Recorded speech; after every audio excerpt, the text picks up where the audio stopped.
in Pompano Beach, Florida. Florida's warmest welcome, as the T-shirts and the hat that I was given at the Chamber of Commerce event says. And the whole purpose of being here is very simple. I made a commitment back during the campaign and after we won that election that each and every month that I would come back and do a report back to the constituents of Congressional District 22.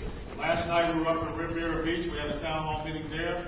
Today we're back here in Pompano Beach. And as the mayor said, this is our second town hall meeting here in Pompano Beach. It's a very dear city to me, and it's a great city that we need to help to grow. So after we go through my update or my report back to you about the things that have happened in the last month, that we're going to have Mr. Rick Green come up here and provide the questions that you have submitted, and I'll do my best to answer those questions to my ability, and then we'll go forward from there. So next slide, please. Okay, once again, for everyone that does not know, we have two congressional offices. The closest congressional office here to Pompano Beach is located at I-95, the Cypress Creek exit. You then take a right on Andrews Avenue. It's on the first floor of the Giant Bank building. And if you're up in West Palm Beach, at the intersection of Belvedere and Dixie Highways, just south of there, you'll find our West Palm Beach office. Staff is there to assist you with whatever you have as far as your concerns. Next slide. Here we are on the congressional calendar. Of course, all the shaded parts are when we are in session. So you can see right here, we're in this recess week down here in our districts, and we'll head back up on Monday.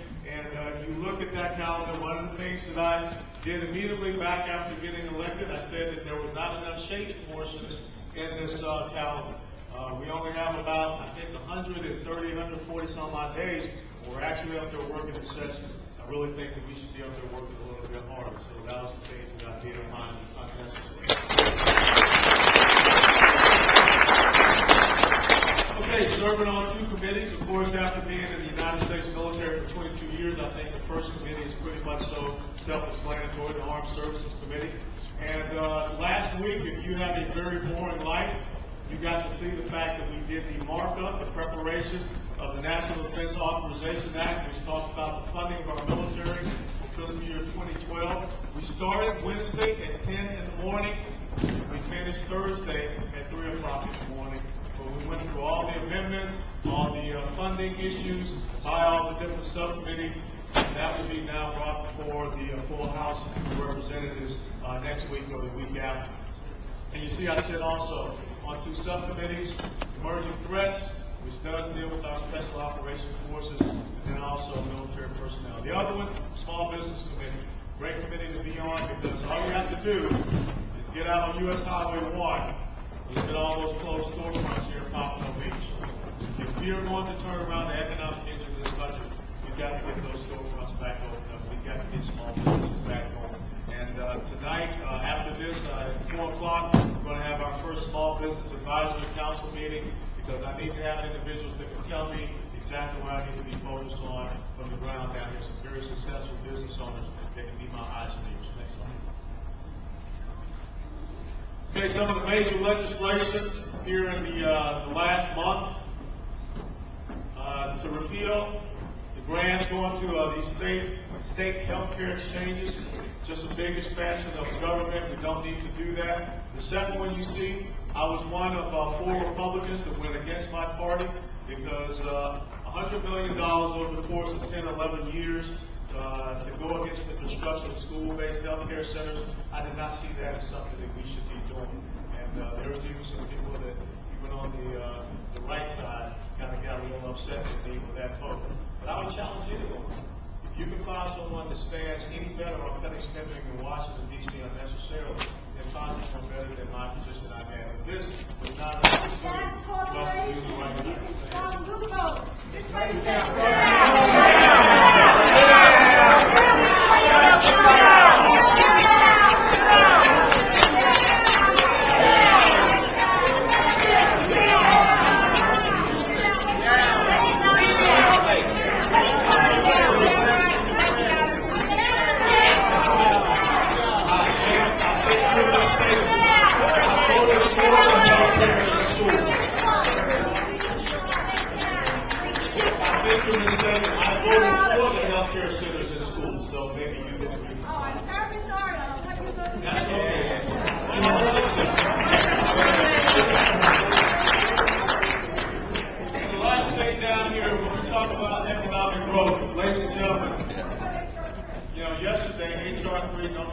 funded to abortion. Okay? That's not what we're going to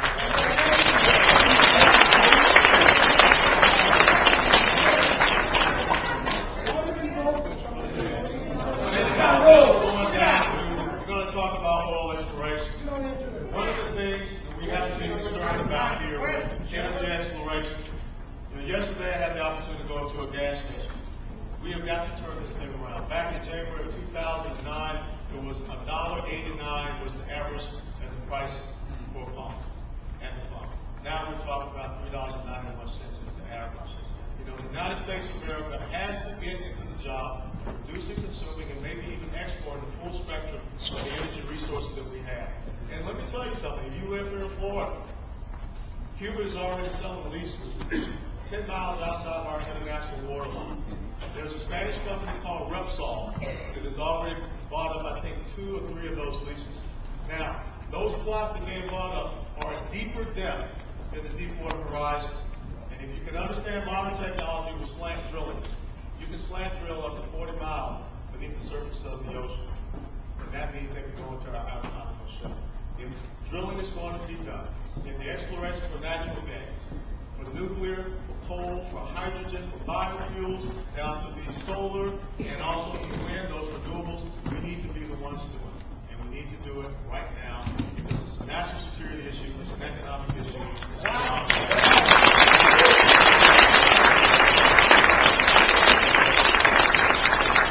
These are some of the pieces of legislation that I've co-sponsored with other members of Congress. Right here, this is a bipartisan piece of legislation from Representative Richardson from California. Spending Reduction Act, Economic Act from the west coast of Florida. And also, how we can once again look at reduce the pain in the pump for our American citizens. Next slide. Okay, national security.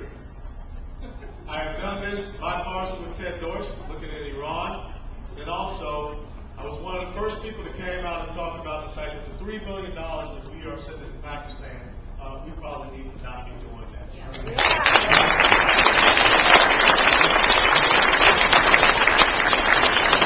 And that is Congressman Ted Poe from Texas that brought that up after we sent the letter out, and we will once again try to push that forward. How many people in here have served in the National Guard or reservists since September 11th? One of the things we want to look at doing, there is a disparity in recognizing the active duty service of our National Guardsmen and reservists that affect their abilities to retire and the year at which they can retire. So we're trying to bring a parity for that because they're doing a lot of yeoman's work out there with our normal active duty military. So we want to recognize, especially when you think about a lot of the work that Florida National Guardsmen have been doing on this modern day battlefield since September 11th. Next slide. Okay, dovetailing off of that, another piece of legislation that we have brought forward, the Global Combat Zone Recognition Act. I think it's so important that we realize that this combat zone that we're contending with is not just in Iraq, it's not just in Afghanistan, but it is any place where a member of our armed services in uniform or a DoD civilian is attacked. And the reason why I think that's so important, think about what happened in Fort Hood, think about what happened in Little Rock, Arkansas, the recruiting center there. You think about what happened at Frankfurt, Germany, at the air base there with the 2 airmen. You think about what could have happened at Fort Dix, New Jersey, and then also at Monaco. So this bipartisan piece of legislation will recognize and also provide the right type of benefits to the survivors of those who have lost their lives in those attacks. And I think that this will be able to go pretty well through the House. We've got to get it scored by the CBO and also the Joint Committee on Taxation. So that'll be coming up hopefully within the next month or 2. Next slide. Okay, I heard some people yell out about jobs, okay? I do sit on the Small Business Committee, and this is the Small Business Encouragement Act. Once again, bipartisan. Has got a lot of support from different small business advocacy groups, such as the National Federation for Independent Businesses, and also the National Black Chamber of Commerce. And what this says is that in the previous fiscal year, if you earn less than $20 million of revenues for your small business, if you have less than 100 employees, for every person that you hire off the unemployment rolls, you will get a $6,000 tax credit. And if you live in a county which has double-digit unemployment, Broward County, Palm Beach County, you will get an additional $6,000 tax credit. I think the best thing that we can do is try to incentivize and set the conditions for you all that are out there, the small business owners, to continue to hire Americans so that we can turn this economy around, because it has to start with small business.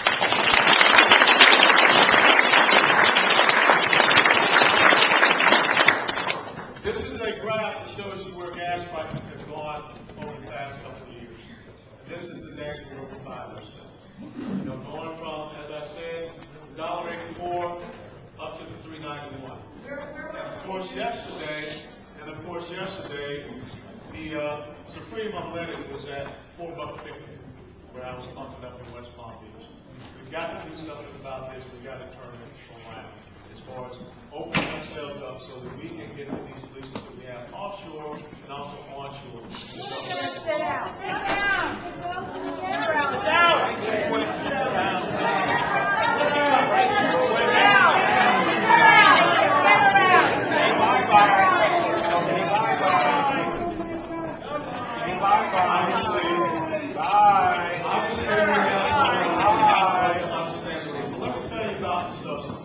This is what I propose, and you'll see that later, since some people are so impatient they cannot wait.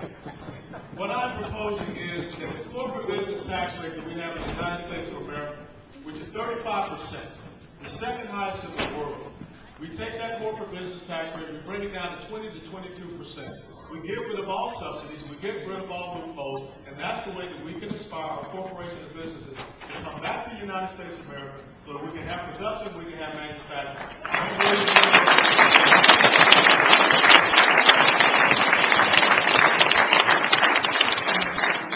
You know, we have to deal with some of the situations that we have going on over in the Middle East.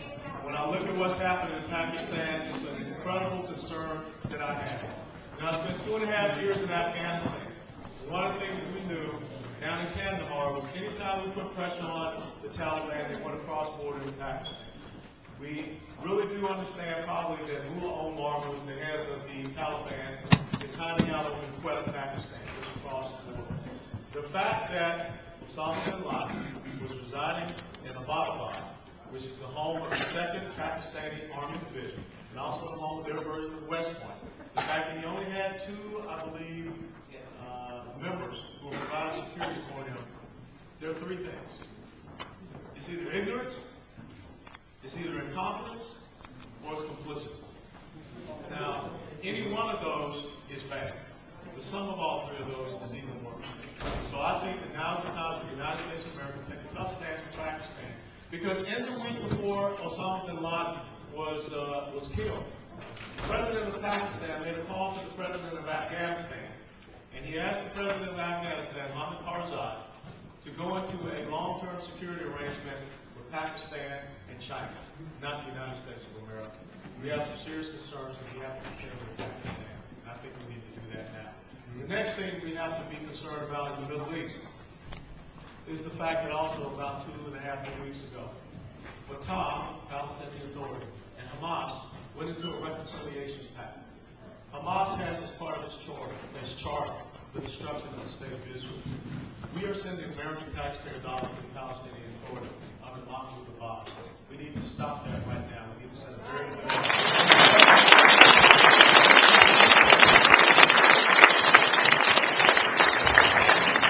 We cannot allow the United Nations this summer to have a unilateral declaration of the Palestinian state. If that were to occur, basically what you're saying is that you are giving credence to the creation of a terrorist state. We are already seeing an increase of rockets and mortars coming out of Gaza, which is controlled by Hamas. We know that to the north, Hezbollah is pretty much controlling southern Lebanon. And of course, the person that is engineering, or the country that is engineering a lot of this is Iran. We have a very serious situation we're going to have to contend with in the Middle East. Next slide. Unemployment. As I said, we have got to get back to the point. It is about jobs. But it is about us setting the conditions by which you all down here in the private sector, small business owners, corporations, and businesses can hire Americans and get Americans back to work. And you can see how the curve has intersected, and now it has gotten even wider. Right now, unemployment in the United States of America is still above 9%. We've got to close that gap. If we want to do something about this economy. And you'll see later on why that's even more important. Next slide. The deficit. Right now, what we're looking at as far as the deficit in fiscal year 2011 is $1.65 trillion. We're going the wrong way. And the reason that we get deficits, that's the difference between revenues and outlays, or spending. It is not a revenue problem in the United States of America.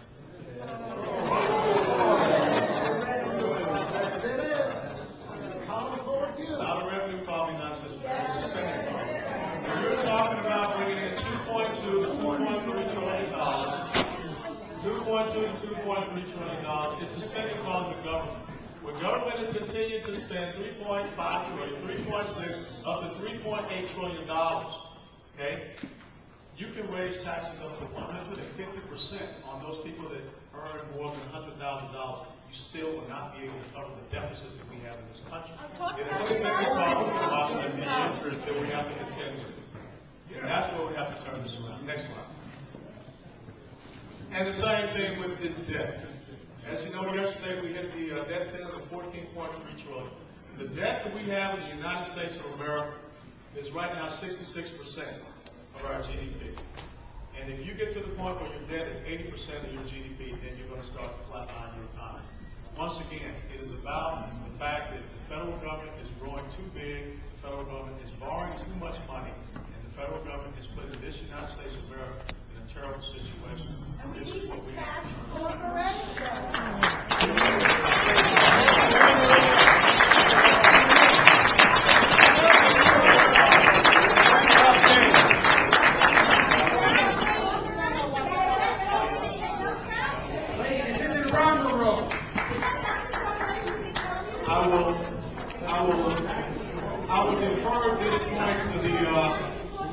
I will defer this point to the gentlewoman here.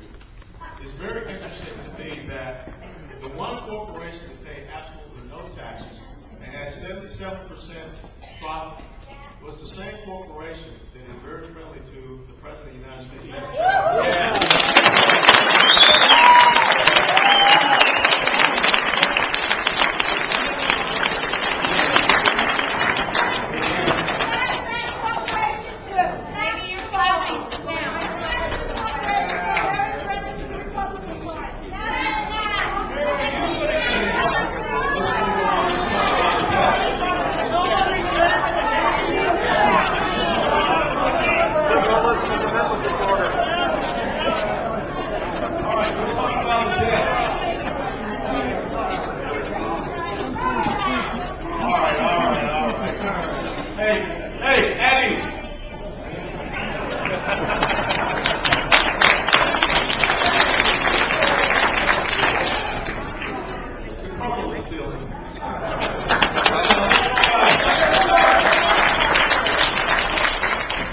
This is an issue where debt is coming in the United States of America. 47% of our debt held by foreign nations. That's a very dangerous statistic. So you can see how it's grown over the years. Next slide. And the thing that you have to be very concerned about is the fact that almost 30% of the debt of the United States of America is held by a country that's a communist country. And one of the critical things you have to consider is the fact that China understood that you can take capitalism, you can use it as a weapon. That's exactly what they've been able to do. The trade imbalance and the surplus has been developed. The fact that very soon they're going to take that not to improve the standard of living of the Chinese citizen, but to grow the world's largest blue water navy. When you think about the fact that 70% of the mass of the earth is what? You think about the fact that the Panama Canal, which is very important for the trade of commerce. 2014, the Panama Canal will be expanded, bringing larger cargo ships. As I tell people, Port Everglades brought in $98 billion of revenue last year. We're working on dredging so that we can bring in those larger ships. But there's one country that are now contractors operating the Panama Canal, and that's the People's Republic of China. This is a very serious situation which we find ourselves. Next slide. And this is what can happen with the money.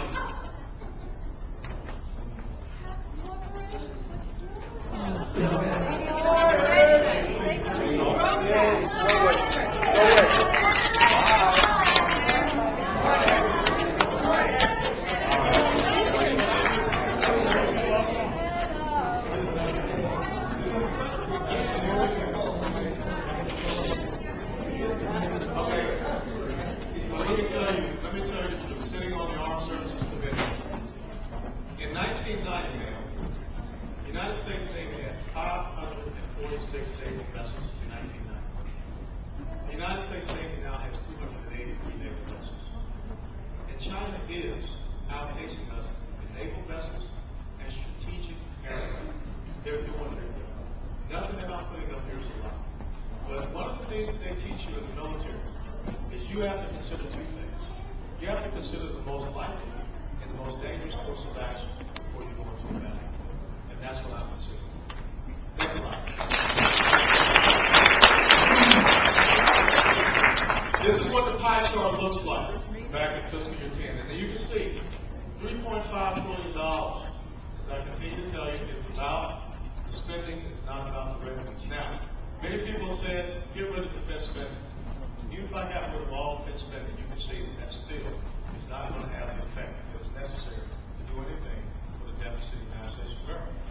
And the thing you have to understand is, one of the preeminent responsibilities of the federal government is to keep the American people safe and to protect them. So, if we don't do something about contending with the mandatory spending programs, and I see the signs that have been held up there, but obviously the people that are holding up those signs did not read the USA Today this past Friday, when the Medicare Trustee Board said, in 13 years, in 2024, if we don't do something about reforming the Medicare system, it will go broke. And if we don't do something about reforming Social Security, 12 years later from that, in 2036, there will be no Social Security. This is about leadership. This is about courage. If you want me to come down here and tell you that everything is fine, I cannot do that, because I have to look at myself in the mirror. If we don't make some hard decisions about where we take the mandatory spending programs into the future, then there will not be a Medicare for my 18 and 14-year-old daughters who are sitting right now hoping that I make these right decisions. That's what we have to do with as we move forward.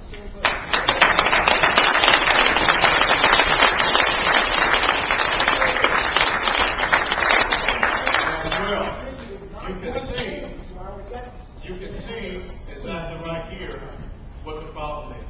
It's being outpaced. The economy is not keeping up with the growth of it. That's the situation we have to continue. Let the rich pay their fair share. Last Friday, we heard exactly what the people, as far as the actuary and the trustees said about this program. Next slide. And this is what is happening. We're talking about programs. One was developed as part of the New Deal, another was developed in 1965 as part of the Great Society programs. But Americans are living longer. And the other thing is, when you look at the fact that we have more seniors retiring, 10,000 a day, and then also the birth rates are not keeping up. And I'll show you how that demographic plays out. Next slide. In 1950, for every one recipient of Social Security, you had about 16 and a half who were supporting. You can see as the numbers start to sort of that. Now, the other thing you have to understand with Social Security, that once upon a time there was an independent trust fund account. It was taken out of the independent trust fund account, it was put in a general operating account, and it was used for spending. We've got to try to replenish it. We've got to get Americans back working so we can build it back up. But it really is a numbers game. When you have almost 10,000 people that are retiring today, it's very hard to try to catch back up to it. So at least we've got to try to get it back into the trust fund account. And you see over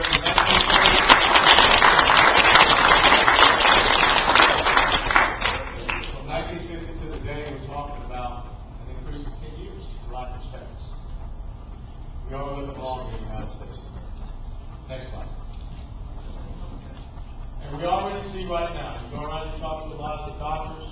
I had the opportunity yesterday at the Coral Springs.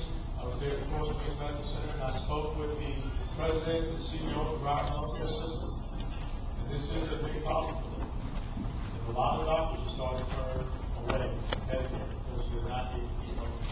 But once again, 10,000 baby boomers. That's the biggest part. Healthcare costs are rising. There's no doubt about it. In this year, we've seen 35 to 65% increase in insurance. I have to tell you, one thing you've got to do, you've got to bring back competition for insurance companies. We have created these state-by-state monopolies. We've allowed state insurance commissioners to dictate the plans and the programs for the American system. We've got to turn that around and open it up so that you can have competition. The other thing we've got to do something about catastrophic litigation. That is driving the cost. In the states that have instituted tort reform, you have seen a drop in the cost of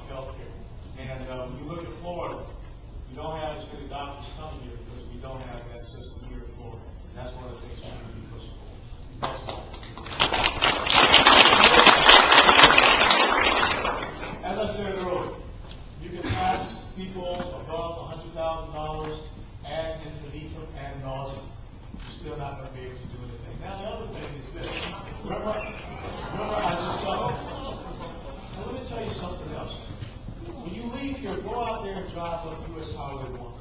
The small business owners don't operate at the corporate business tax rate. Small business owners operate on a personal income tax rate. So all of a sudden, if you want to raise 5 to 6% or even more on small business owners, who do you think they're going to be able to hire?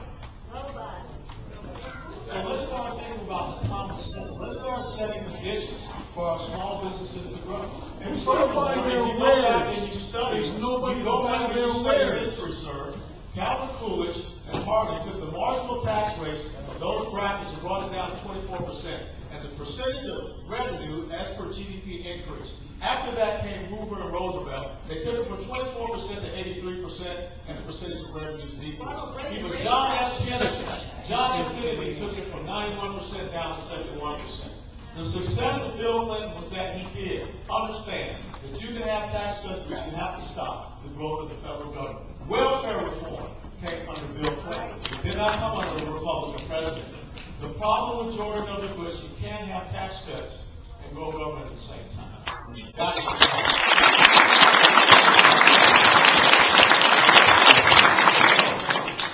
And these are the things that I've brought forward. If we are going to talk about raising the debt limit without any other conditions, then all we're doing is kicking the very backhand down the road. This is the 73rd, 74th time we've talked about raising the debt limit. That's not going to get us where we